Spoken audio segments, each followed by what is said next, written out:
ताबूत सकीना क्या है और इसको यहूदी पूरी दुनिया में क्यों ढूंढ रहे हैं और वो इसे ढूंढकर क्या करना चाहते हैं, तो चलिए इसके बारे में आपको बताते हैं। दोस्तों, ताबूत सकीना एक ऐसी करिश्माती ताबूत है, यानी एक ऐसा करिश्माती बक्सा या संदूक है कि जो इसको पा लेगा, हासिल कर लेगा तो वो दुनिया जीत जाएगा। अब आप ये सोचेंगे कि आखिर यहूदी बक्सा क्यों ढूंढ रहे हैं, इस बक्से में क्या है, और इस बक्से को ढूंढने के लिए यहूदी इतनी सारी जगहों को क्यों खोद चुके हैं। आखिर इस बक्से में ऐसी क्या चीज़ रखी हुई है और ये बक्सा इतिहास में आखिर किसके पास था, इसको क़यामत से पहले कौन हासिल करेगा। तो दोस्तों, हर ज़माने में यहूदी, मुसलमान और ईसाई एक दूसरे के दुश्मन रहे हैं, लेकिन इस ताबूत यानी बक्से को तीनों ही मज़हब के लोग मानते हैं। भले ही तीनों मज़हब के लोग मानते हों, लेकिन असल में इस करिश्माती ताबूत को मोमिनों के दिल के सुकून के लिए भेजा गया था। और ये ताबूत हज़रत आदम अलैहिस्सलाम से होता हुआ बहुत सारे नबियों तक पहुँचा, जैसे हज़रत याकूब, हज़रत मूसा अलैहिस्सलाम, हज़रत दाऊद अलैहिस्सलाम, हज़रत सुलेमान अलैहिस्सलाम तक भी पहुँचा, जिसकी वजह से इसका मर्तबा बहुत ज़्यादा है। इस ताबूत को यानी इस बक्से को ताबूत सकीना इसलिए कहा जाता है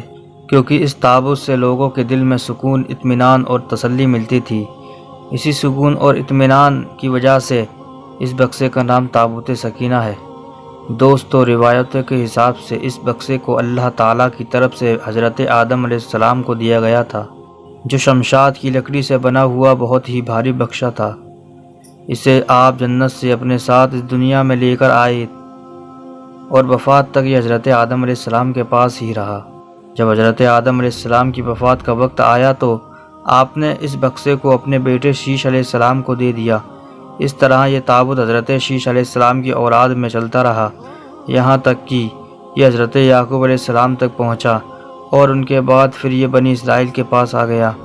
और फिर बनी इसराइल से होता हुआ हज़रत मूसा अलैहिस्सलाम के पास आ गया।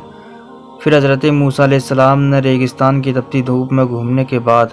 अपनी कौम के लिए इबादत का एक घर बनाया और इस घर में एक ऐसी छोटी सी जगह बनाई गई जहां आपने इस ताबूत सकीना यानी इस बक्से को रख दिया। और बाद में इसी जगह पर हज़रत दाऊद अलैहिस्सलाम और हज़रत सुलेमान अलैहिस्सलाम ने बहुत ही शानदार इबादत गाह बनवाई, जहाँ इस बक्से को रखने के लिए एक इमारत बनवाई गई जिसे हैकल सुलेमानी का नाम दिया गया।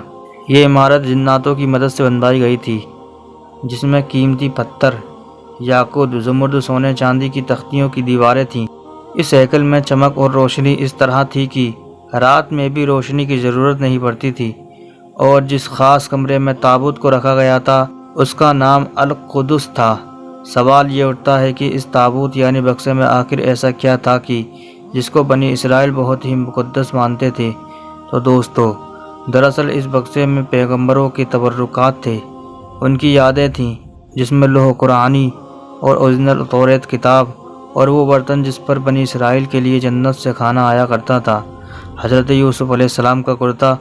हारून अलैहिस्सलाम का जुब्बा, मूसा अलैहिस्सलाम की लाठी और अमामा और हज़रत सुलेमान अलैहिस्सलाम की अंगूठी थी। इसके अलावा बहुत सारे पैगंबरों की यादें थीं। ये बक्सा बनी इसराइल के लिए बहुत ही बाबरकत था। बनी इसराइल जब काफिरों से जंग करते थे और दुश्मनों की बड़ी बड़ी फ़ौजों को देखकर डर जाते थे और जब उनके दिल की धड़कनें तेज़ हो जाया करती थीं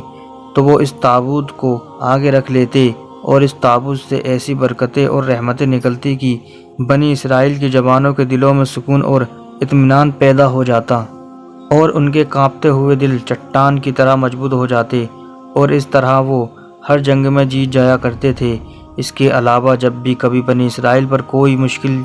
या मुसीबत आती तो वो इस ताबूत को अपने आगे रखकर उसके ज़रिए दुआ करते तो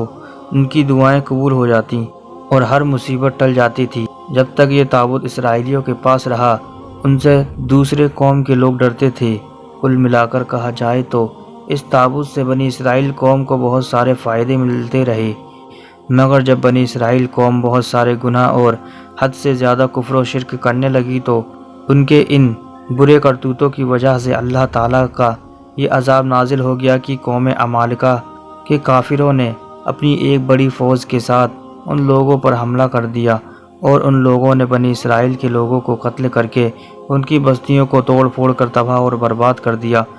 اور اس مقدس تابوت یعنی بکسے کو لے جا کر کچرے کے ڈھیر میں پھینک دیا، تو اس بے ادبی کی وجہ سے قوم عمالقہ کو یہ سزا ملی کہ یہ لوگ طرح طرح کی بیماریوں اور مصیبتوں میں گھر گئے۔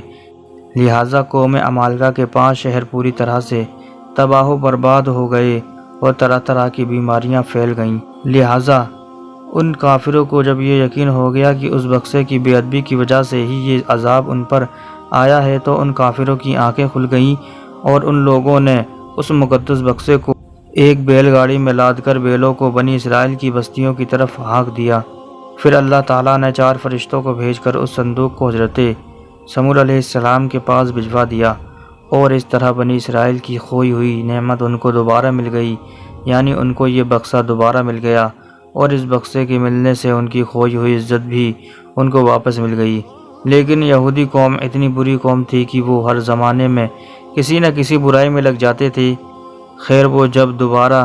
کفر و شرک کرنے لگے تو اللہ تعالیٰ کی طرف سے عذاب کی شکل میں ایک ظالم بادشاہ نے یروشلم شہر میں ان پر حملہ کر دیا اور شہر کو پوری طرح سے تباہ و برباد کر دیا، اس کو آگ لگا دی اور 5 سے 6 لاکھ یہودیوں کو قتل کر دیا۔ ان تباہیوں کی وجہ سے تابوت سکینہ کہیں غائب ہو گیا اور آج تک یہ پتہ نہ چل پایا کہ تابوت سکینہ کہاں چلا گیا۔ یہودی قوم کے کچھ ماہر لوگ اس کی تلاش میں آج تک لگے ہوئے ہیں تاکہ وہ اس کو ڈھونڈ کر اپنی اس عزت کو واپس پا سکیں جو انہوں نے کھو دی ہے۔ خیر دوستو، تابوت سکینہ آج کہاں ہے،